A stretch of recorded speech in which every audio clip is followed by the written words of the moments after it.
Welcome to Running Shoe and Training Talk for February 2024. Now, since I've gotten a bunch of new subscribers from last month's episode, I appreciate every one of you.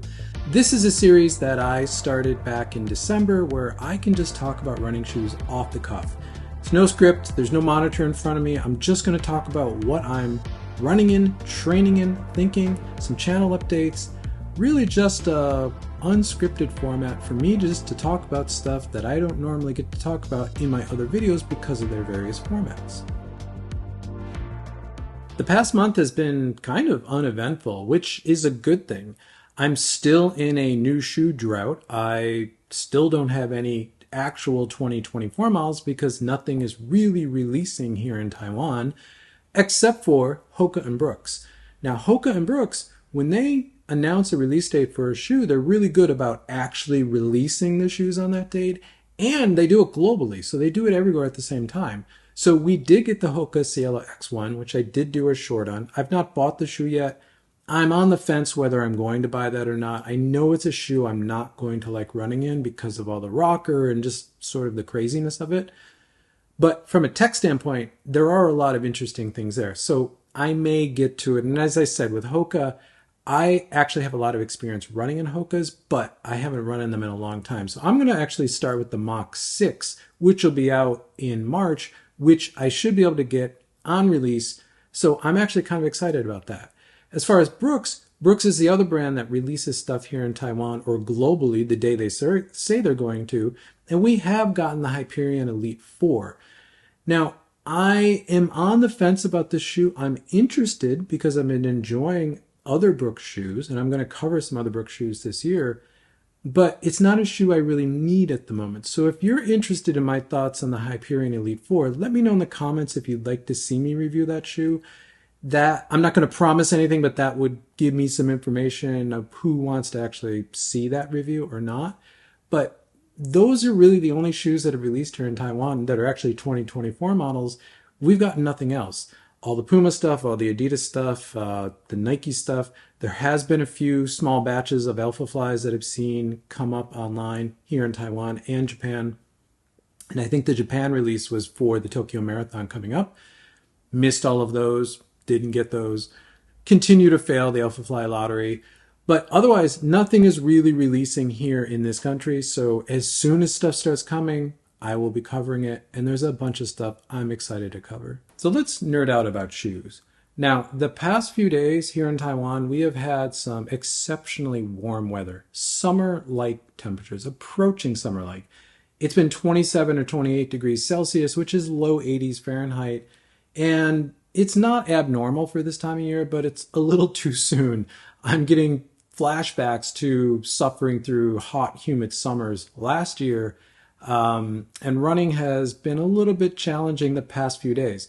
Though a week before that, it was extremely cold here, which is around 10 degrees Celsius, around 50 degrees Fahrenheit, which is actually very cold here. And it was just running to stay warm. So it's been a lot of extremes. But through those extreme temperatures, I have been running in this shoe probably the most, the Adidas Boston 12. Now, you've seen a lot of my content on this channel. I put out all the videos I wanted to do about this shoe. And I'm surprised how much I have jumped on this shoe and really enjoyed this shoe. I think a lot of that is because all of December, most of January, I spent in max stack, heavily cushioned, rockered, very squishy shoes with no plates. I was intentionally not running in any plated shoe. So by the time I put this on my feet, I think my feet were ready for something that wasn't big and squishy. And this shoe is firm. It's stiff because of the rods. Now, it's not as stiff as a super shoe, but it is a stiff shoe compared to a non-plated shoe. And it's just been really great. Lightstrike Pro is a foam that I've really come to enjoy the past, I would say 8 months or so. It's really become maybe my favorite foam of the moment. And frankly, the Adidas lineup, the Adi Zero lineup for 2024 is kind of the one I'm most excited about at the moment. This shoe has also been a bit of a gateway shoe back to plated shoes. Because of this shoe, I've been running in some other plated shoes. Frankly, I've been running in some super shoes. The first one is this. the Adidas Adios Pro 3. Now, I've been harsh on this shoe because of this upper, and I still hate this upper. This upper is awful. For me to be able to run in this shoe, I'm wearing a thicker sock than I normally would, and I'm putting 4 Band-Aids on my left foot and 3 on my right foot. Even then, on my left foot on the last run I did in this shoe, which was great, I still got a bloody toe. So I need to put a 5th Band-Aid on my left foot now. But as horrible as this upper is, this midsole, all Light Strike Pro with the carbon energy rods 2.0 system in it, this shoe is amazing. This midsole, this outsole, just this, the way this shoe runs. I mean, the Boston 12 is fast, it's good, but this shoe is something special. And it's really taken going through the Boston 12 to come back to this shoe to realize how good this shoe is.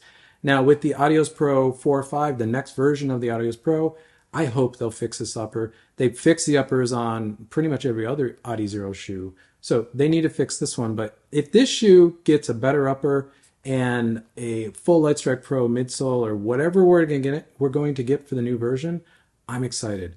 I'm going to spend some more time in this shoe, even with the Band-Aids and the thicker socks, because it is that good to run in.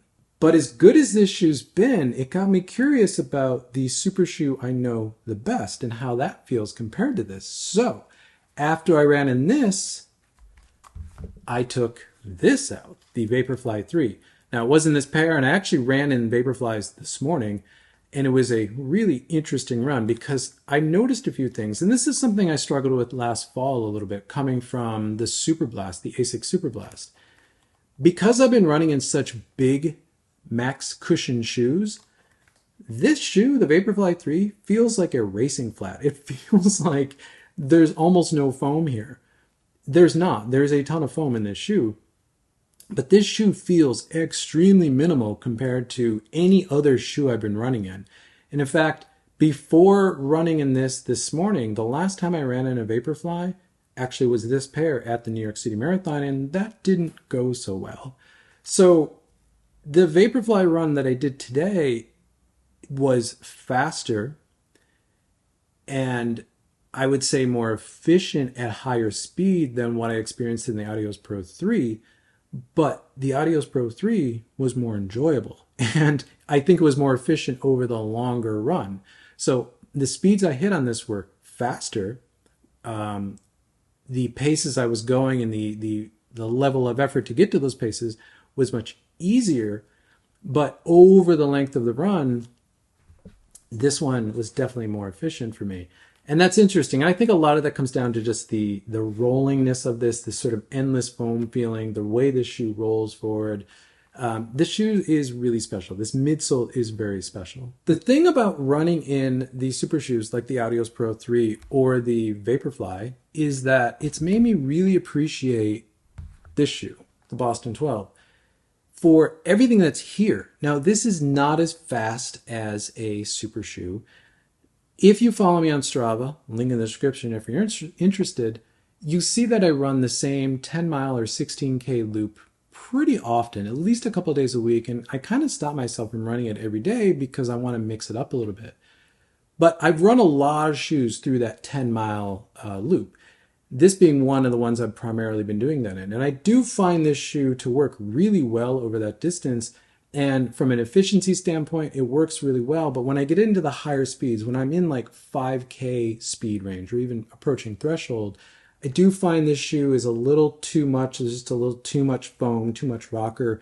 I don't think it's anything against this shoe. It's just I don't prefer a rockered shoe for that type of running. I actually prefer a shoe like this, the Adios 8, for that faster running.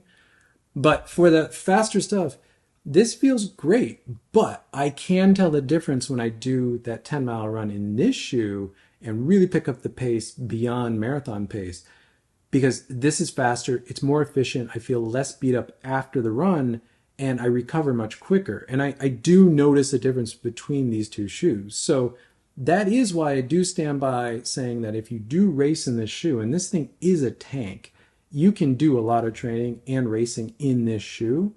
You don't necessarily need this shoe. It's not that this shoe's bad, and it's not like these shoes don't go together. They go together really well. It's just, this is a better shoe all around than this shoe.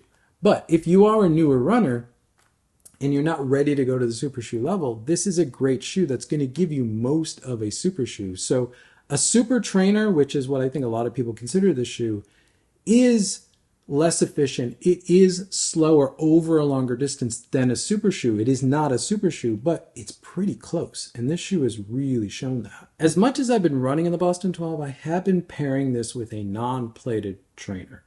And the shoe I've been pairing this the most with is this, the Brooks Ghost Max. I'm finding these two shoes work so well together. They have very similar feels off the toe.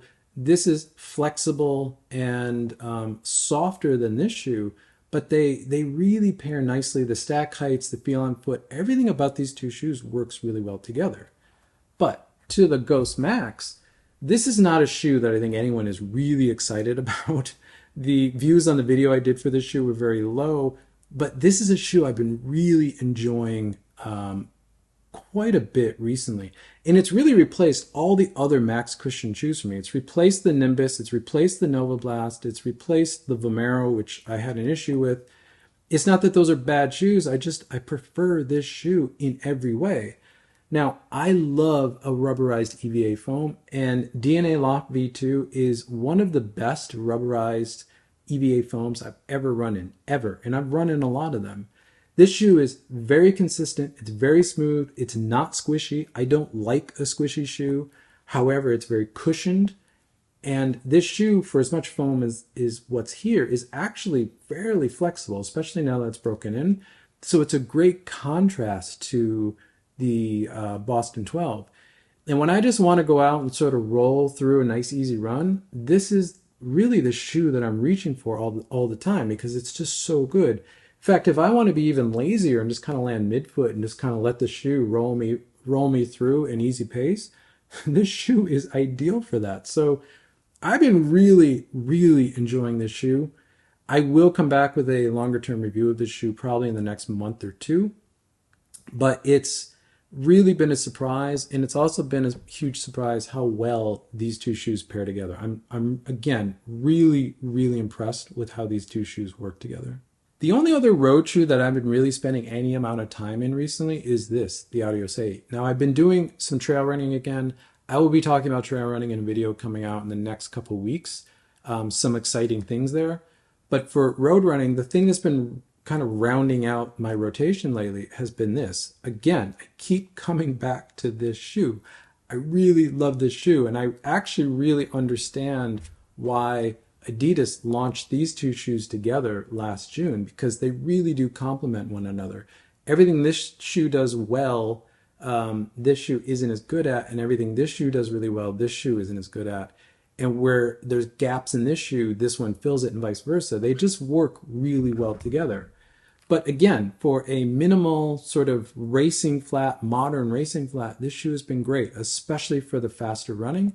Or if I just want to run in a lower stack shoe and I'm just done with like all the foam under my foot, I'll just take this one out and I'll do easy running in it. I've done probably lately mostly easy running in this shoe, and it's been brilliant.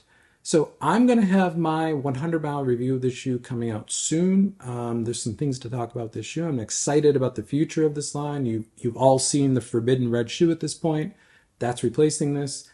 I'm excited about that. So I still love the Adios 8. I'm going to be talking more about it. And this has been the great shoe to kind of round out all the big, thick, squishy foam or plated shoes I have been running in recently. As I said, there still hasn't been any new 2024 shoes for me, so I'm taking the time to kind of go through my backlog of shoes I wanted to get to 100 miles. You've seen some of that. There's a couple more that will be coming out soon. And then once that's done, I should have some 2024 shoes. Probably the Hoka Mach 6 will be the first one. There's a couple of trail shoes that I'll be covering. Hopefully the Pumas and Adidas shoes that I'm looking forward to will be out here in Taiwan, so I'll be covering those. So new shoes will be coming to the channel, and I'll be covering those as much as I can, as quickly as I can. Thank you for making it to the end of the video. If you like this type of content, consider subscribing. You'll see more content from me pop up in your feed. If not, drop a like on this video because it helps this channel continue to grow, which I always appreciate. And with that, I'll catch you in the next one.